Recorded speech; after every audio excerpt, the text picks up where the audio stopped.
ওবায়দুল কাদের প্রতি মাসে একবার দুইবার করে কক্সবাজার যাইতো বৌদির কাছ থেকে বস্তা ভরে ইয়াবা ট্যাবলেট গুলো আনার জন্য। এখন কিন্তু এটা পুনরায় শুরু হয়ে গেছে। তত্ত্বাবধায়ক সরকারের সময় ড্রাগ কিছু কমেছিল, ইয়াবা ট্যাবলেট, বাবা, ওটা আমাদের ওখানে বলে বাবা, ইয়াবা ট্যাবলেট। এখন ইয়াবা ট্যাবলেট জনপ্রতিনিধিরাই করছে, কারণ সোজা পয়সা কামানোর জন্য এর থেকে আর ভালো কোনো ব্যবস্থা নাই। রাতারাতি কোটি কোটি টাকা রোজগার করা। আপনারা হয়তো স্মরণ আছে, ওবায়দুল কাদের প্রতি মাসে একবার দুইবার করে কক্সবাজার যাইতো।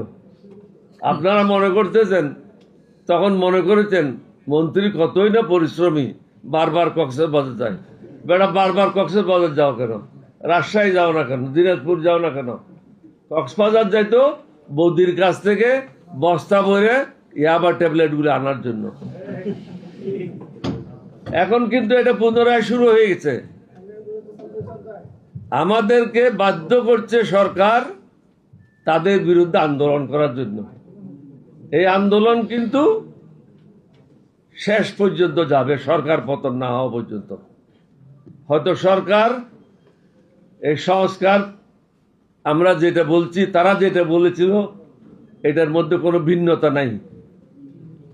এই সংস্কারগুলি করতে হবে, এই পার্লামেন্টের এই অধিবেশনে করতে হবে।